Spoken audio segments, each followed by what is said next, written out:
So I have reached the stage of adulthood where I see my friendship circle dwindle in numbers, drop exponentially, go from having 1,001 friends to literally 2-3 friends that I talk to on a daily basis, and maybe of that 3, maybe I see 1 or 2 of them regularly. Yeah, life is boring, bro, without cussing too much, because I'm probably gonna end up bleeping it, and I'm trying to give myself less work to do in editing. Yeah, so if you are new to the channel or if you watch me regularly, welcome back. I talk about lifestyle content, fitness, business, dabble in psychology, but I will also talk about anything else that I think I'm interested in at the time. So if that sounds like something that tickles your fancy, subscribe. Let's build the community and let's start building my corner of the internet, because I'm so fucking cool. So I'm someone that has always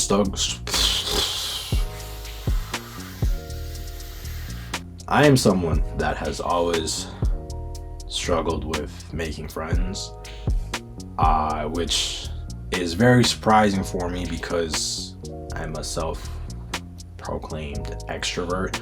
I'm what you call an extrovert that learned to be introverted through the struggles of life and no longer wants to be outgoing. It's the classic outgoing kid gets humbled story. I don't know if that's a classic. That's basically my version of the classic. Some outgoing kid gets humbled by life and all of a sudden no longer wants to be extroverted because them niggas. But I'm off of that. I am someone that has struggled with making friends, keeping friends, maintaining friends, primarily due to just moving around a lot, moving countries, moving cities. So I've never really had the same friend group for more than a couple years. And then when my friendship group finally did stabilize, I want to say when I started post-secondary school, university for my Canadian viewers, college for my American viewers, my friendship group grew exponentially as it's supposed to, and I began to ride the high of starting post-secondary, where I just soaked up the atmosphere and thought that I was the shit because I had 3,005 friends. But yeah, my circle grew exponentially, and for someone that gets bored very easily, every day was lit. Every day was a movie. Every day was fun. I had different friend groups for different occasions, and life was very enjoyable. Not saying it's not enjoyable now, just drastically more boring because I have responsibilities. I'm getting older.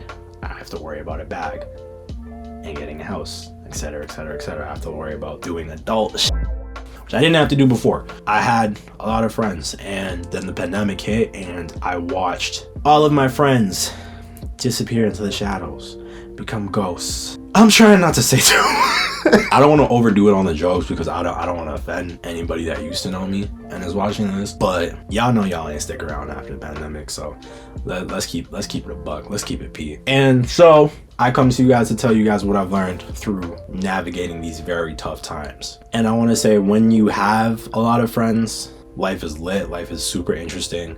You always have something to do, but when you also have a lot of friends, you open yourself up to criticisms, you open yourself up to toxic friendships, you open yourself up to just low quality friendships because there's no filtering process that's going on. You're just kind of accepting everybody, and naturally, because you're accepting everybody, you end up with some friends that you don't really vibe with, but it's part of the same group that you and the man them hit the club with, or the same study group at school with, or I don't know, you're commuting, but like there's just, you get where I'm going with this, right? And the biggest difference that I think I noticed between having a bunch of friends and having virtually no friends is, or I'll say the biggest difference that was immediately obvious, was the drastic reduction in drama. It's like overnight I gained a peace of mind. I used to constantly argue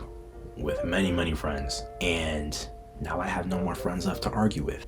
And the friends that I do have, they don't care to argue because we all understand each other. And that is something that I think as I'm getting older, I'm not willing to negotiate. I'm not willing to incorporate any type of drama in my life just for the sake of having friends. We not gonna do that. We not doing that. And the next biggest thing that I think I learned is just that when your circle is reduced, you get friends that genuinely care about you. You get friends that genuinely want to see you succeed. And I think the biggest issue for me within the last maybe 5-6 years is that I've always had either toxic friends, or I've had friends that have been low-key envious of me, or I've had friends that thought they could gain something from being my friend. And why, we'll never know. I grew up in I'm a square, fam. For those that don't know, I'm a square. I'm a suburban kid. I ain't got no edge to me. Grew up literally in a good household. Parents making decent money, so I've never really had to worry about things for most of my life anyways on a financial front. As I got older, I ended up befriending people that might not have come from the same socioeconomic background, or maybe just their parents might not have been doing as well financially. And so that became very evident, as a lot of times growing up, I'd have friends try to make me feel bad for my parents taking care of me, or I'd have friends not congratulate me when my parents got me stuff, or just things of that nature. And I just started to become really self-conscious, and that's when you're with genuine friends, that's never going to be the case. Naturally, I've also just had a lot of friends, or I've had a lot of people try to befriend me because they thought that I could do something for them, because for whatever reason, niggas think I'm the Prince of Brampton. No pun intended.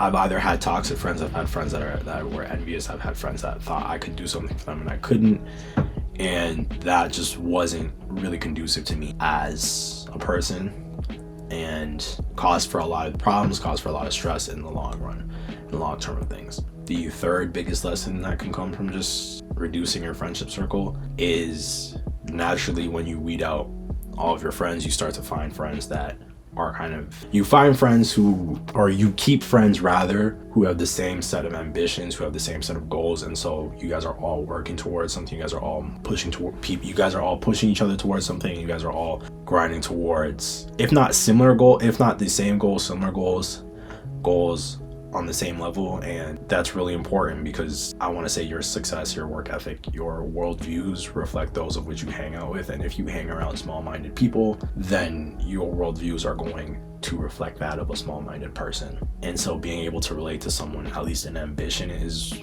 really, really key, because I always just felt as if my dreams might have been too big for some of my friends, and some of my friends might have just wanted the bare minimum. And more power to you, definitely, but that's just not the type of timing that we're on as we try to aspire for bigger and greater things. Thus why I made this channel, period. Lastly, I think the biggest thing is just clarity and a surety that comes with reducing your friendship circle. When you're able to retain real friends, you're able to retain friends that check you and let you know whether or not you're going down the right or wrong path. You have friends that maybe correct you, but don't get that twisted with publicly correcting and publicly shaming. When I mean correction and I mean checking, I mean done in maybe private settings or away from just the general public, behind closed doors. It's just they're letting you know what's up, not necessarily airing you out to embarrass you. That's where I'm going with that.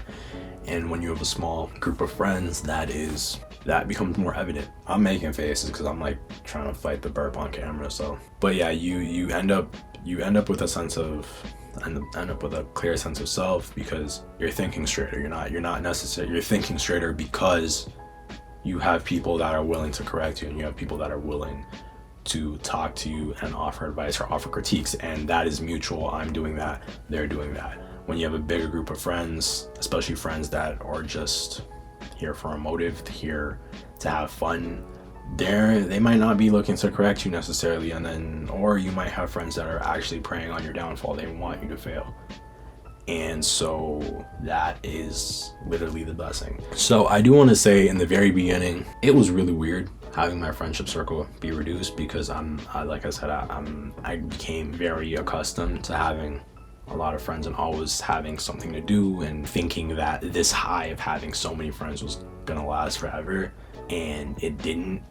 And I remember for the first maybe 6, 7, 8 months, maybe longer than that, but let's say for the first 8 months, I felt very alone, and I felt very isolated. Granted, there was also a pandemic that hit at the time too, so that definitely played a factor in that. But I felt very alone. I felt very isolated, and it was weird at first because I wasn't used to that. But I've also been able to become accustomed to that. That's, I think, one of my greatest traits, is I'm able to adapt to any situation relatively quickly. And I've then taken that isolation and I've learned to thrive in it, and I've learned to become very comfortable in being alone. And I'm at a point now where I literally go, I do a lot of things by myself, and sometimes it's weird, sometimes it's really nice. I go to movies by myself. I've gone to the club by myself, and that was an interesting one. If you guys want a story time on that, let me know. But I've gone to the club by myself. I go to eat out regularly by myself, and I've learned to enjoy my own company. So that's always been pretty fun. And so if you find your circle reducing, it's okay. Don't be necessarily afraid, because it could be happening for a good reason. And there is honestly nothing wrong with being alone. There's nothing wrong with being comfortable by yourself, because I often find the way that I am, I have such a tenacity when it comes to life, or stubbornness, as my guys like to call it. Whatever, I call it tenacity, they call it stubbornness. But if I decide I'm gonna do something, I'm gonna do it, and I'm not really waiting around to get an opinion or get a survey. And I find often when you have a lot of friends and there's a lot of discourse on, there might be discourse on actions, but if you're making the motive by yourself, or you're in charge of the motive by yourself, you just go and do that. Same thing with traveling, same thing with setting goals. You just pick up and do that. There is no consulting that needs to happen. There is no letdowns that need to happen. And I think that's a really good feat to have. So I'm gonna end on that, because I'm not really trying to make this video mad long, and it's already kind of long. These are some of the lessons that I've learned, or things that I just want to talk about in navigating friendships. And if you enjoyed that and the microphone, don't sleep. We added this. I don't want this to go unnoticed. I'm trying to come with big boy production vibes, so I don't want this to go unnoticed. But if you guys definitely enjoyed that, leave a comment, like, and subscribe. If you don't subscribe, we can't build the community, and I cannot become your favorite YouTuber. So